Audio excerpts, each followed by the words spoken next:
ಸಂಗಮ YouTube ಚಾನೆಲ್ಗೆ ಎಲ್ಲರಿಗೂ ಸ್ವಾಗತ. ನಿನ್ನೆ ಪ್ರೆಸೆಂಟ್ ಟೆನ್ಸ್ ಅಲ್ಲಿ ನಾನು ಪಾಠ ಮಾಡಿದ್ದೆ. ಆದ್ರೆ ಪ್ರೆಸೆಂಟ್ ಟೆನ್ಸ್ ಅಂದ್ರೆ ವರ್ತಮಾನ ಕಾಲ ಅಂತೇಳಿ ನಾವು ಹೇಳ್ತೀವಿ. ಇವತ್ತಿನ ಪಾಠ ಪಾಸ್ಟ್ ಟೆನ್ಸ್ ಅಂದ್ರೆ ಭೂತಕಾಲ ಮತ್ತೆ ಫ್ಯೂಚರ್ ಟೆನ್ಸ್ ಭವಿಷ್ಯತ್ ಕಾಲದ ಬಗ್ಗೆ ನಾನು ಇಲ್ಲಿ ಮಾತನಾಡ್ತಾ ಇದ್ದೀನಿ. ಇಲ್ಲಿ ಸಬ್ಜೆಕ್ಟ್ ಮತ್ತೆ ವರ್ಬ್ ಮಾತ್ರ ನಾನು ತಗೊಂಡಿದ್ದೀನಿ, ಪ್ರೆಡಿಕೇಟ್ ತಗೊಂಡಿಲ್ಲ. ಅದು ನಿಮಗೆ ಮನವರಿಕೆ ಇರಲಿ. ಏಕೆಂದ್ರೆ ನೀವು ವಾಕ್ಯ ರಚನೆ ಮಾಡ್ಬೇಕಾದ್ರೆ ಸುಲಭವಾಗ್ಲಿ ನಾಳೆ ಅನ್ನೋ ರೀತಿಯಲ್ಲಿ ಇವತ್ತು ಕಾಲಗಳ ಬಗ್ಗೆ ನಾನು ಮುಗಿಸ್ತಾ ಇದ್ದೀನಿ.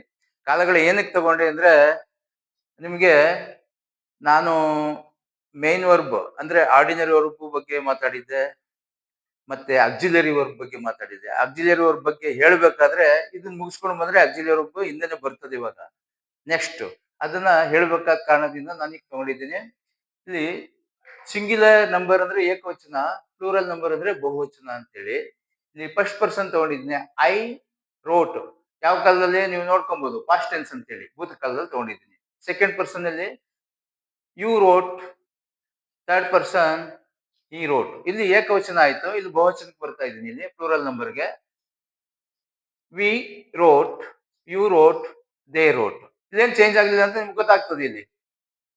ಹಾಗಾಗಿ ಇಲ್ಲಿ ಸಿಂಗ್ಯುಲರ್ ನಂಬರ್ ಏಕವಚನ ಫ್ಯೂಚರ್ ಟೆನ್ಸ್ ಅಲ್ಲಿ ನಾನು ತಗೊಂಡಿದ್ದೀನಿ ಅಂದ್ರೆ ಭವಿಷ್ಯತ್ ಕಾಲ. ಭವಿಷ್ಯತ್ ಕಾಲ ಅಂದ್ರೆ ನಾಳೆ ಆಗ್ಬೋದು ಆಗದೆ ಇರ್ಬೋದು. ಅದನ್ನ ಮಾಡುವೆ ಇಲ್ಲ ಬರೆಯುವೆ, ನೀವು ಏನೇ ವರ್ಬನ್ನ ತಗೊಳ್ಳಿ ಅದರ ಅರ್ಥವನ್ನ ಹೇಳ್ಕೊಂಡು ಹೋಗ್ತಾ ಇರ್ತದೆ ಅದು.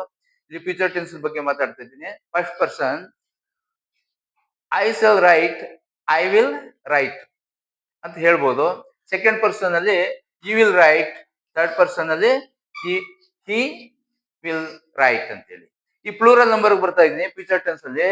ಅದೇ ಬಹುವಚನ first person we will write or we shall write. Second person you will write, third person they will write. ಇಲ್ಲಿ ಏನ್ ಚೇಂಜ್ ಆಯ್ತು ಏನ್ ಚೇಂಜ್ ಆಗಿಲ್ಲ ಅಂದ್ರೆ ನೀವು ಗಮನಿಸ್ತಾ ಹೋಗ್ಬೇಕು. ಆವಾಗ ಮಾತ್ರ ನಿಮಗೆ ವಾಕ್ಯ ರಚನೆ ಮಾಡೋದಕ್ಕೆ ಕಾಲಗಳ ಬಗ್ಗೆ ಚೆನ್ನಾಗಿ ಬರುತ್ತೆ. ಹಾಗಾಗಿ ನಾಳಿನ ವಿಚಾರ ಏನಿದೆ ಅಂದ್ರೆ ಸಿಂಪಲ್ ಟೆನ್ಸ್ ಇದೆ, ಪ್ರೆಸೆಂಟ್ ಸಿಂಪಲ್ ಟೆನ್ಸ್, ಮತ್ತೆ ಪ್ರೆಸೆಂಟ್ ಕಂಟಿನ್ಯೂಸ್ ಇದೆ, ಪ್ರೆಸೆಂಟ್ ಪರ್ಫೆಕ್ಟ್ ಇದೆ, ಪ್ರೆಸೆಂಟ್ ಪರ್ಫೆಕ್ಟ್ ಕಂಟಿನ್ಯೂಸ್ ಇದೆ. ಹಾಗೇನೆ ಪಾಸ್ಟ್ ಸಿಂಪಲ್ ಪಾಸ್ಟ್ ಇದೆ, ಪಾಸ್ಟ್ ಕಂಟಿನ್ಯೂಸ್ ಇದೆ, ಪಾಸ್ಟ್ ಪರ್ಫೆಕ್ಟ್ ಇದೆ, ಪಾಸ್ಟ್ ಕಂಟಿನ್ಯೂಸ್ ಪರ್ಫೆಕ್ಟ್ ಇದೆ.